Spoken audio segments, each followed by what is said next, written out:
good of nung brand out na sab. Ang akong problem karon is ang vertical motion, which is ang akong nakabutang sa akong problem is si Upton Clark daw is nag-riding siya sa giant drop at the Great America. In Upton free falls for 2.6 seconds. What will be his final velocity and how far will be fall? Then muna siya atong formula nga gamiton. Nagsugod na tawag kwenta. For example lang is hiwit ni ba? Muna siya ang giant drop. For example lang ha. And then iubos daw siya diri ang si Upton Clock nga ang time niya niabot di sa last is 2.6 seconds. 2.6 seconds. And then ang initial velocity na to is 0 ni siya. Kaya wala man siya gihatag og given. 0. And then unsa daw siya ka taas, unsa siya ka taas nga gihagbungan ni giant drop, and then unsa siya ang distance ug ang final velocity niya diri which is ang ipangita nato diri is final velocity and distance. And then basta kay vertical motion is given na siya ang gravity, which is ang gravity niya is 9.81 meter per second squared. Muna siya ang gravity siya nga hatag sa formula given. For example is pababa lang siya, pero kung taas siya is negative ni siya. So ang ato ang problem karon is pababa man siya, which is ang gamiton nato is positive siya nga gravity. Unaho na to ang final velocity kay may pangitaan. And then mamili ta diri ang pwede na to gamiton na to nga pag solve sa final velocity. Muna siya ang tulo ka formula. Number 1, ang pwede na to gamiton sa final velocity. Is kaning number 1. Kay ay magbutang sa data siya og mga given siya. Ang given niya is ang initial velocity is 0.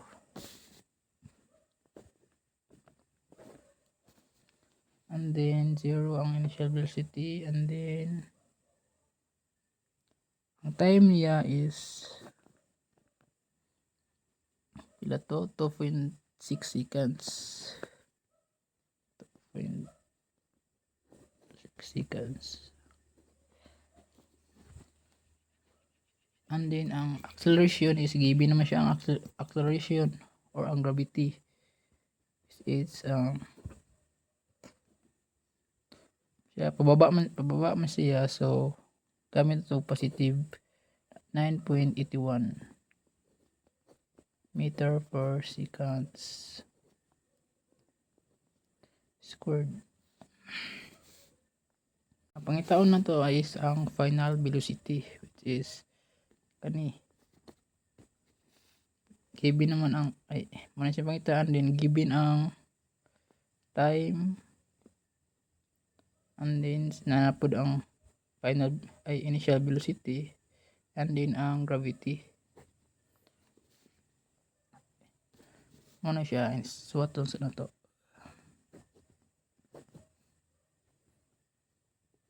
Na po plus muna siya na to ang initial velocity is 0 plus ang gravity nato o acceleration is ang pababa man siya, so positive siya. 9.81 meter per second squared. And then next is ang time. So given mo ang time, so what natin dira na 2.6 seconds. And then ato na siyang calculate kinakusgang. So na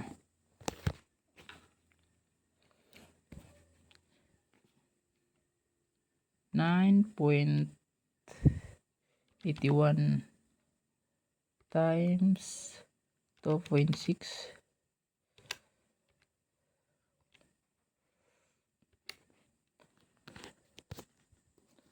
muna siya ang 225,506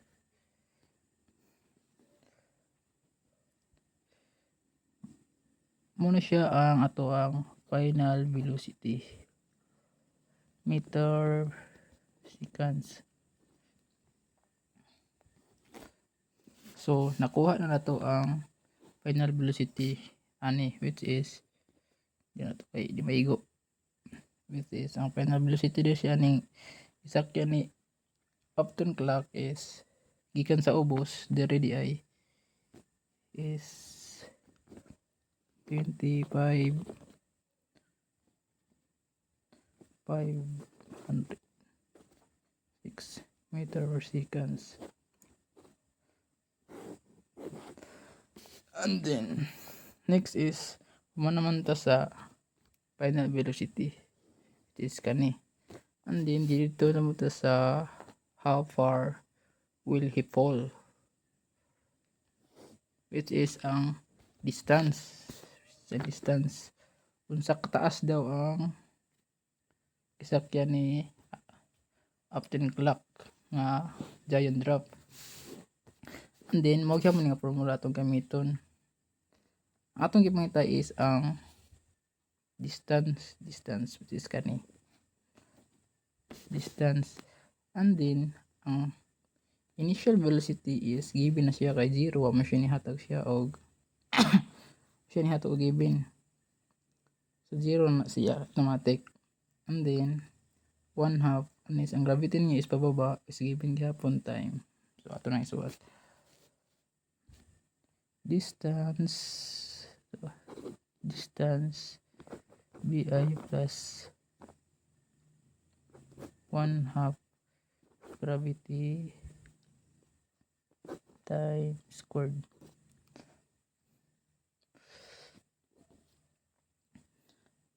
Okay, ang initial velocity na to is 0 plus 1/2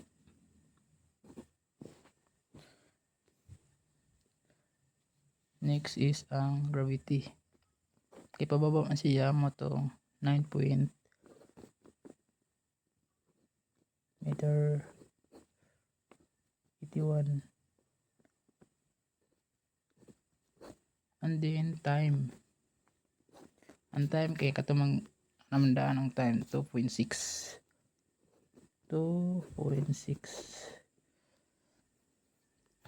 Ato na po ni calculator.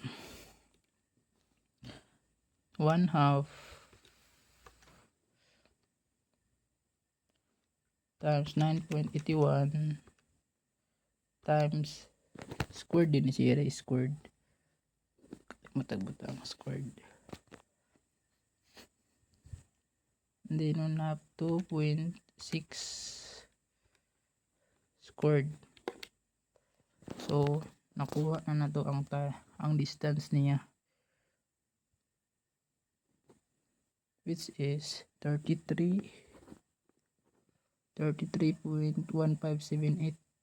Puyo na nato siya og kuan 1.2 ato ang puyo na siya 1.2. This is distance and meters na siya kay distance man. So naibal-an na nato siya ang Bala na to ang distance aning gisakyan ni Giant ay Upton Clock nga Giant Drop sa kataas, and then ang final velocity niya, which is ang kataas diyan niyang gisakyan is 33.12 meters. So mo na to guys. Isuot na ko daan be. Dito suot tabi. Dito isuot. Ang final velocity diyan is asa man to? Nara 25.500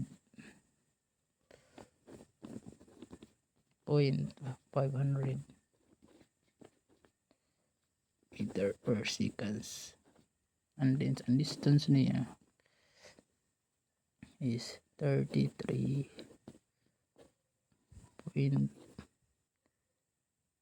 niya is 33.12 meters. So ora to, dagang salamat ug mayong gabi. Agusan puro burnout.